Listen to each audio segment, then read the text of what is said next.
Olá, tudo bem? Hoje nós vamos falar da responsabilidade civil e penal do farmacêutico perante o Código Civil e Penal brasileiros. O direito civil, ele é a situação jurídica em que se encontra o farmacêutico por força de lei, da qual decorre a obrigação de reparar o dano causado a outrem.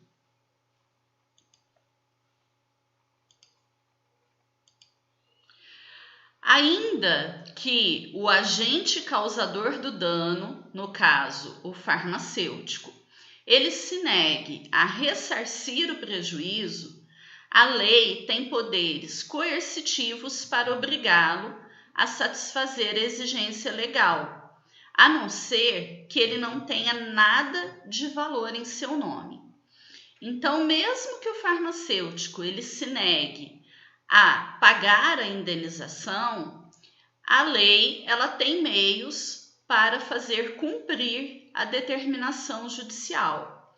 Portanto, toda vez que o farmacêutico, no exercício da sua profissão, causar algum dano ao paciente, o farmacêutico, perante o Código Civil, ele tem a obrigação de indenizá-lo.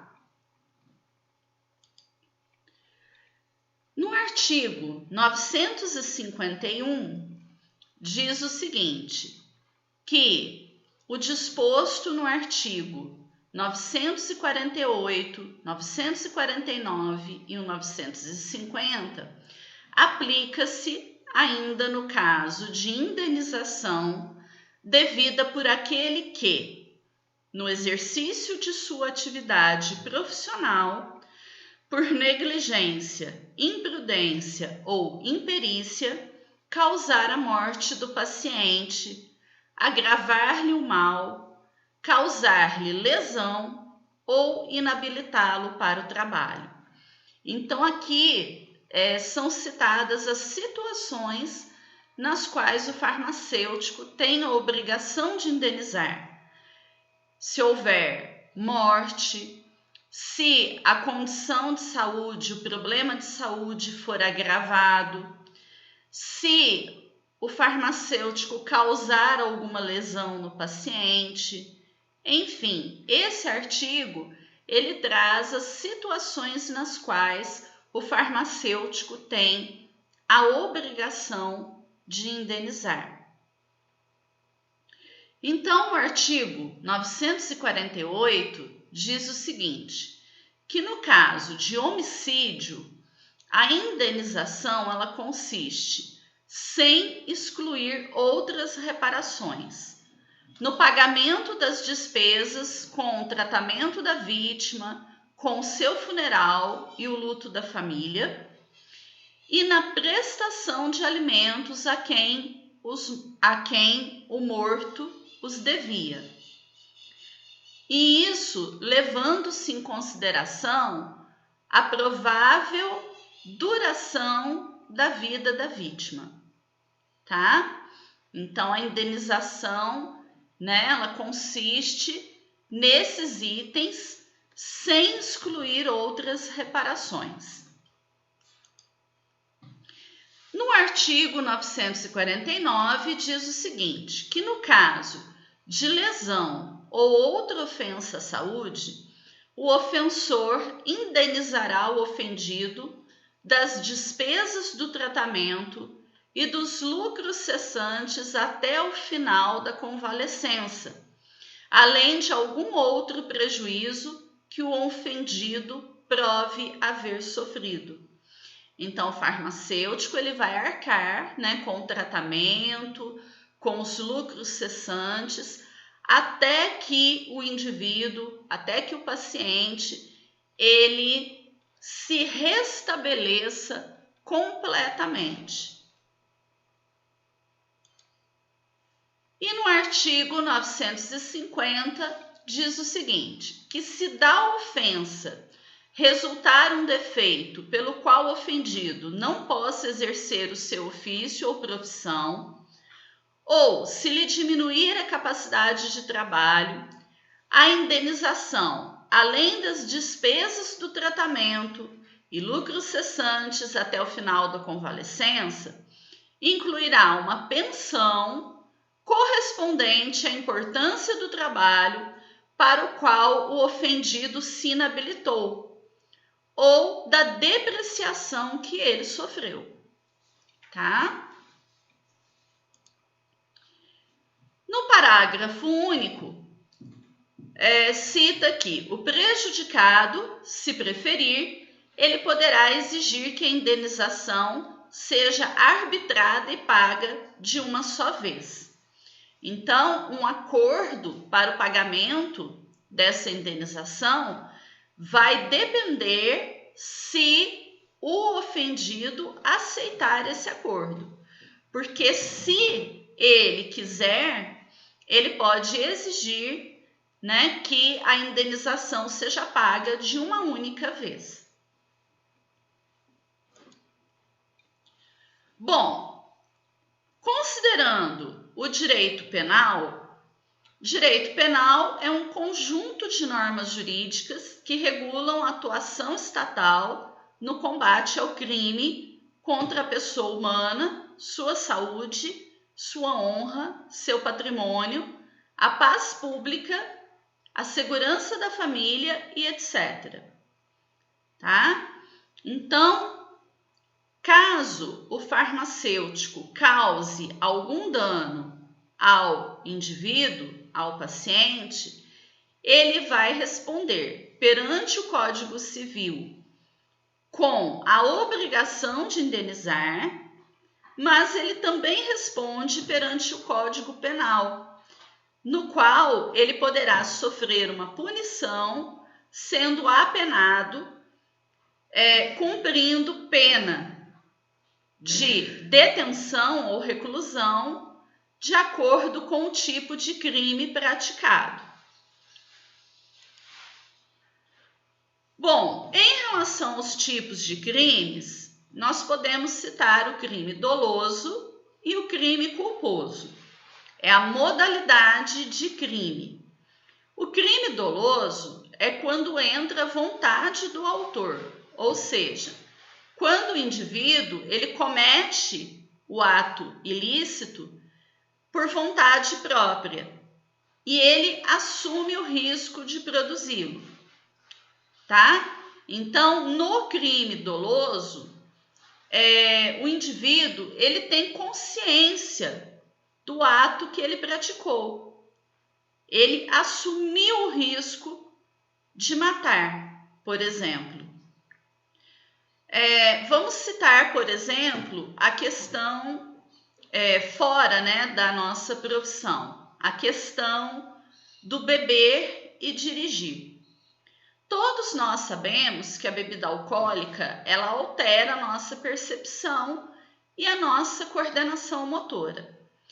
Se eu bebo e, mesmo assim, eu insisto em dirigir, eu estou assumindo o risco de acontecer algo, pois eu tenho consciência, né, de que existe uma lei que proíbe, eu não posso beber e dirigir, e eu tenho consciência de que a bebida alcoólica ela vai alterar a minha percepção, a minha coordenação motora, os meus reflexos.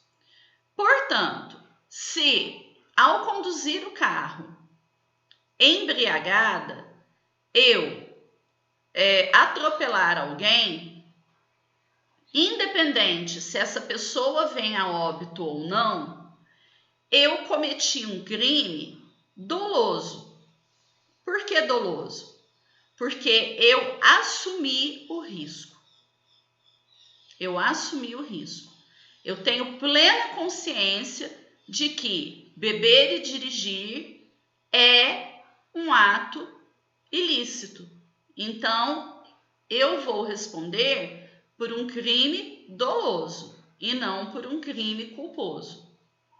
No caso do crime culposo, é aquele que está mais relacionado ao farmacêutico. Por quê?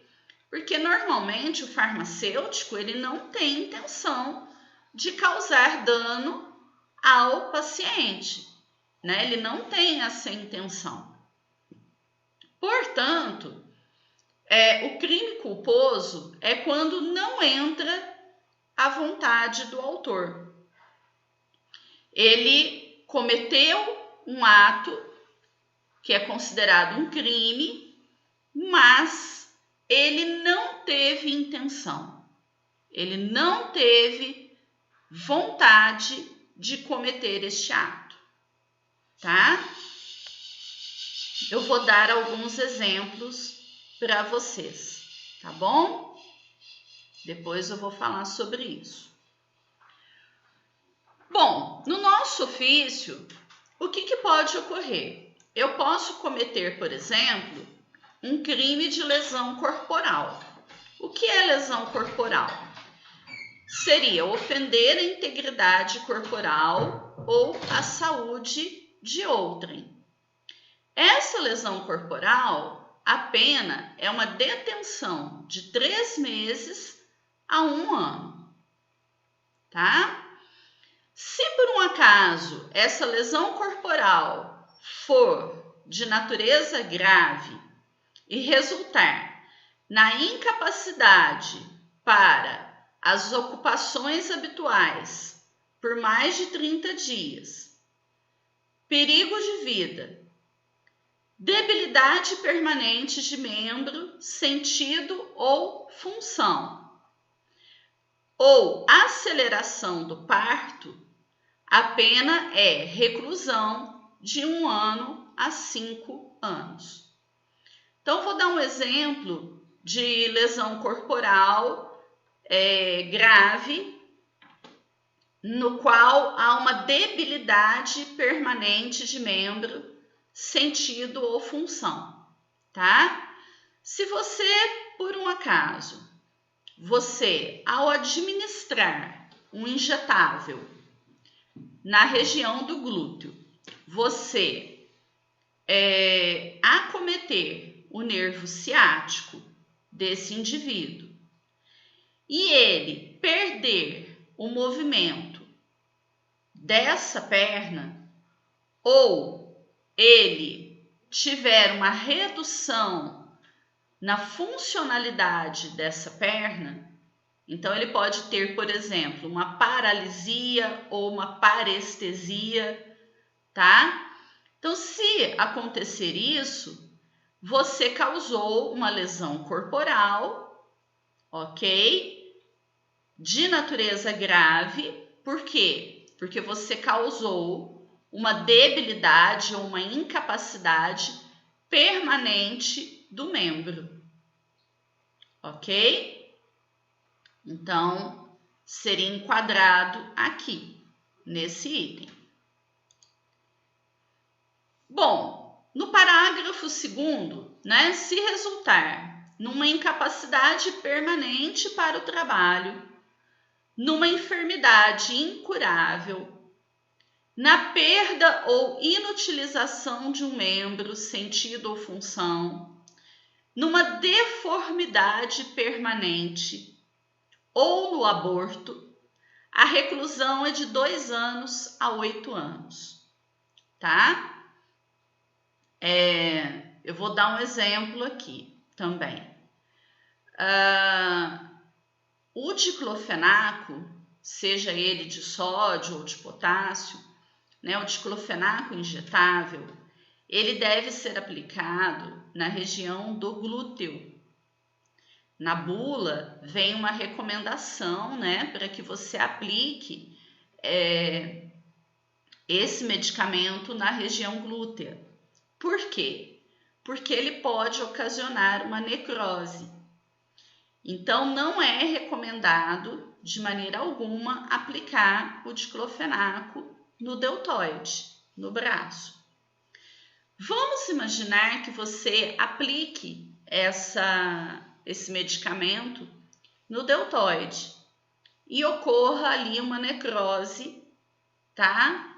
Tecidual. Então, essa necrose, ela vai causar uma deformidade permanente, né, ali no braço. Inclusive, muitas vezes necessitando até de um enxerto, de uma cirurgia plástica, de algo para reparar, tá? Porque ocorre uma necrose bastante considerável. Então, nesse caso, é uma lesão corporal e a pena, né, pode ser uma reclusão de 2 a 8 anos. Na lesão corporal seguida de morte, né, se resultar em morte e as circunstâncias evidenciam que o agente não quis o resultado, nem assumiu o risco de produzi-lo, a reclusão pode ser de 4 a 12 anos, tá? Então, uma lesão corporal, né, gravíssima aqui, levando à morte, levando ao óbito. Se ficar comprovado que você agiu de uma forma culposa, ou seja, não houve intenção, não entrou à vontade, né, a sua vontade, a reclusão ela pode variar de 4 a 12 anos. Bom, a substituição da pena, né? Então, no parágrafo 5º, o juiz, não sendo graves as lesões, ele pode ainda substituir a pena de detenção por multa. Então, se for uma lesão corporal leve, se for algo, né, considerado brando, o juiz pode substituir as penas pela multa, pelo pagamento de multa. Numa lesão corporal culposa, né, se a lesão é culposa, normalmente a detenção é de 2 meses a 1 ano. Veja bem, aqui, né, excetuando-se a questão da lesão corporal com morte, né, porque nós vimos que com morte é diferente a apenação. E um outro caso que o farmacêutico também, né, pode incorrer é na omissão de socorro. Deixar de prestar assistência quando possível fazê-lo e sem risco pessoal à pessoa inválida ou ferida, ao desamparo ou em grave e iminente perigo, ou não pedir, nesses casos, socorro, né, da autoridade pública, a pena é de detenção de 1 ano a 6 meses ou multa, né, de 6 meses a 1 ano ou multa, tá? Que é o crime de omissão de socorro. Então, se você, né, tem uma situação que ocorreu comigo, eu estava lá na farmácia escola, minha sala era na farmácia escola, e eu ouvi uma pessoa falando, rompeu a veia da senhorinha. E a senhorinha estava de frente à farmácia escola. Então, nós, como profissionais de saúde, nós temos obrigação de prestar socorro.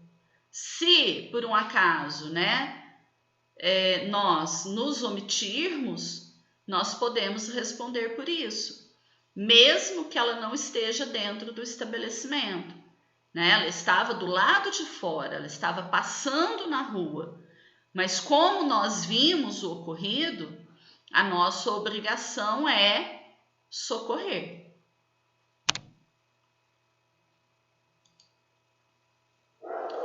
E um outro crime que também o farmacêutico pode incorrer é na violação do segredo profissional, do sigilo. Revelar a alguém sem justa causa segredo de que tenha ciência em razão de função, ministério, ofício ou profissão e cuja revelação possa produzir dano a outrem, a pena é a detenção de 3 meses a 1 ano. O sigilo profissional, nós vimos lá no Código de Ética da Profissão Farmacêutica, eu comentei com vocês que nós podemos quebrar o sigilo pelo princípio da beneficência. Qual é esse princípio? O princípio da beneficência, ele diz o seguinte, que eu posso quebrar o sigilo desde que seja em favor do próprio paciente, em benefício dele ou de outra pessoa. Então, se diante de uma situação, diante de um fato que você tenha conhecimento, se esse fato ele coloca em risco o próprio paciente ou ele coloca em risco alguém, tá? Uma outra pessoa, você pode sim quebrar o sigilo profissional, tá? Agora, excetuando-se essa situação, você não pode de maneira alguma, quebrar o sigilo profissional.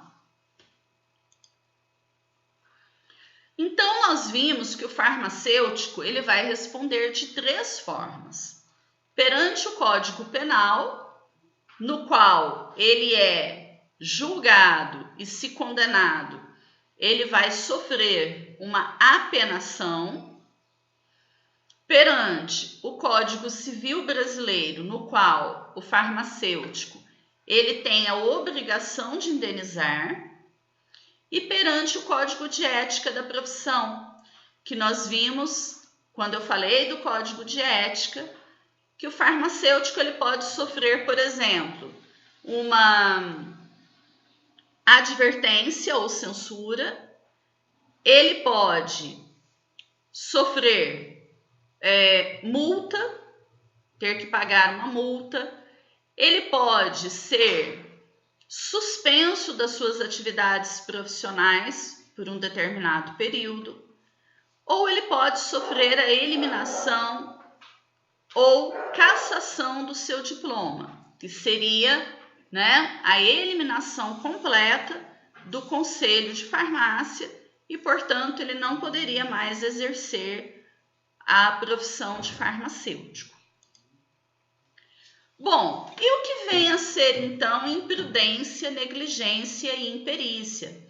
Nós falamos disso no início dessa aula. A imprudência é quando é omitida a cautela necessária ou essencial no exercício do ato ilícito. Então, é quando eu deixo de ter um cuidado, quando eu não sou cautelosa, tá?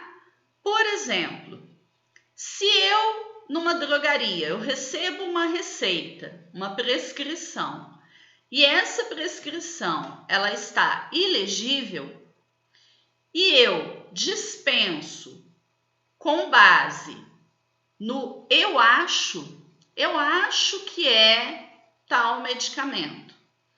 Vamos imaginar que eu faça uma dispensação de um medicamento errado. Eu agi de uma forma imprudente. Por quê? Porque eu poderia ter telefonado para o médico e conferido qual era o medicamento prescrito. E eu não o fiz, certo? Então, esse é um ato imprudente. Eu fiz a dispensação sem ter certeza de qual era o medicamento prescrito naquela receita, tá? Bom,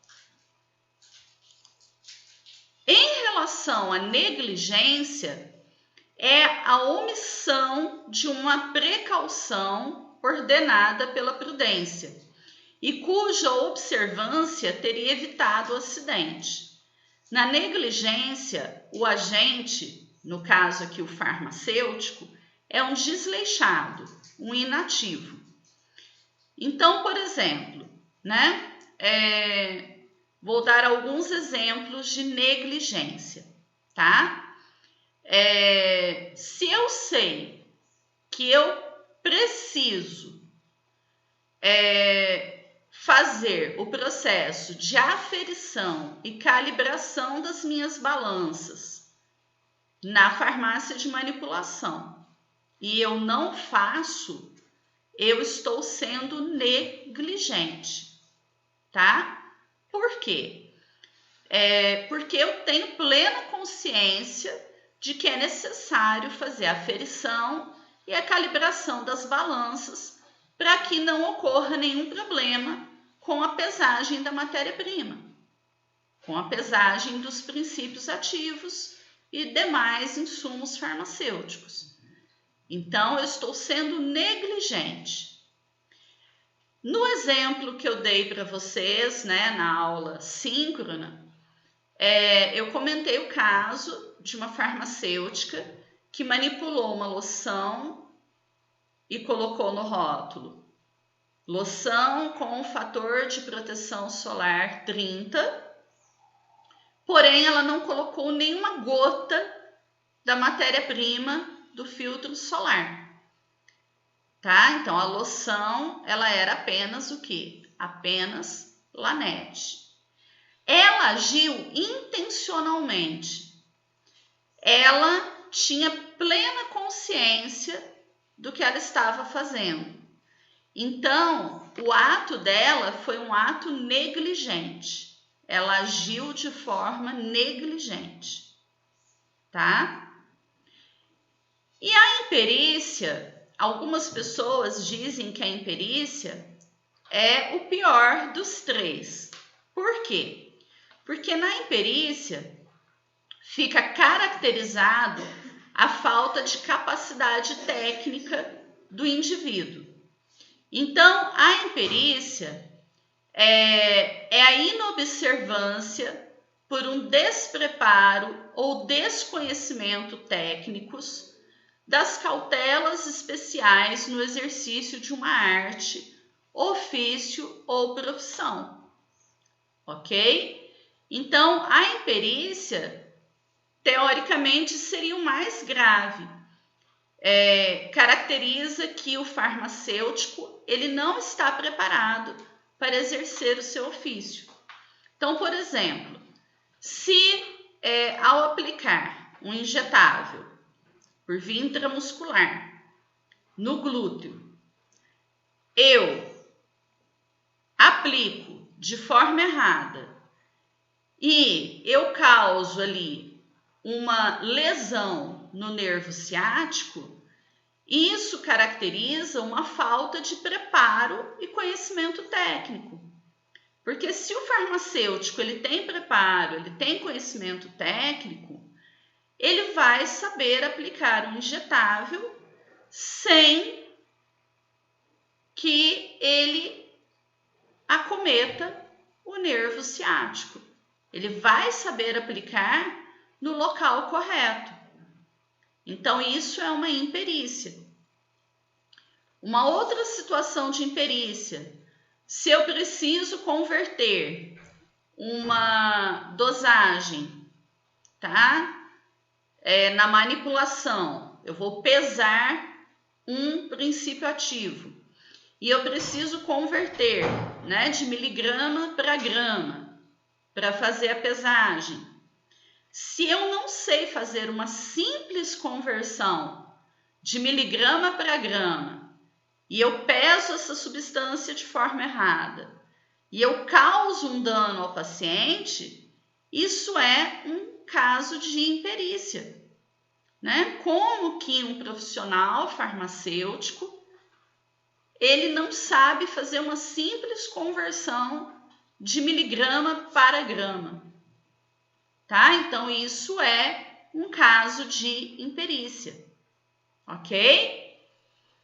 Bom, dando continuidade, então, à questão do Código Penal, né? Eu deixei separado essa parte, porque trata dos crimes contra a incolumidade pública. particularmente dos crimes contra a saúde pública, tá? Então, no artigo 268 diz o seguinte: infringir determinação do poder público destinada a impedir a introdução ou a propagação de uma doença contagiosa, a pena é detenção de 1 mês a 1 ano e multa. E a pena ela é aumentada de 1/3 se o agente causador for da área da saúde, tá? Ou se ele exerce uma função na saúde pública. Então, se o indivíduo ele é funcionário público ou se ele é médico, farmacêutico, enfermeiro, dentista, etc., se ele é da área de saúde, a pena vai ser aumentada de 1/3, porque ele deveria ter consciência do ato que ele está cometendo.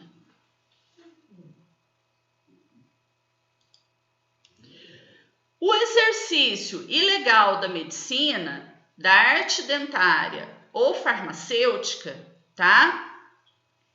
Diz o seguinte no artigo 282.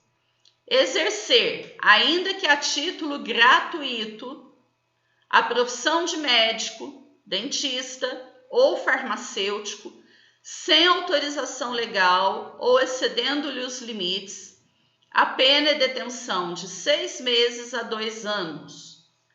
E se o crime é praticado com a finalidade de lucro, aplica-se também uma multa. Agora, veja bem, eu costumo dizer isso.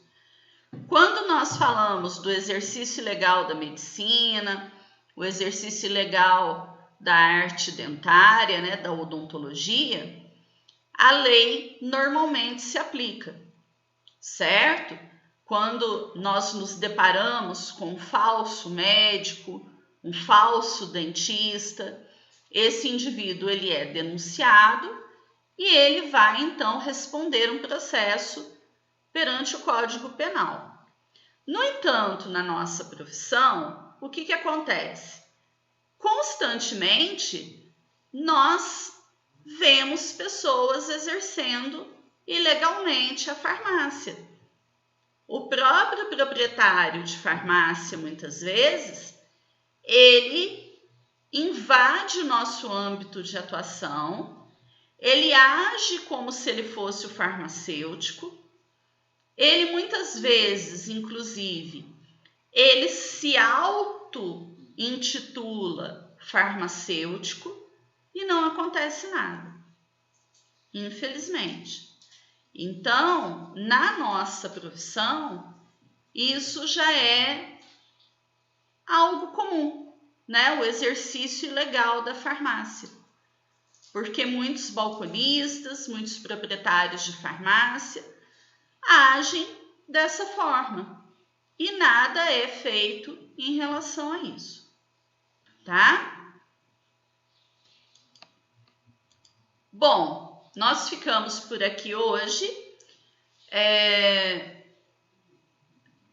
Só para finalizar esse vídeo, né, nós falamos sobre os crimes hediondos na nossa aula síncrona.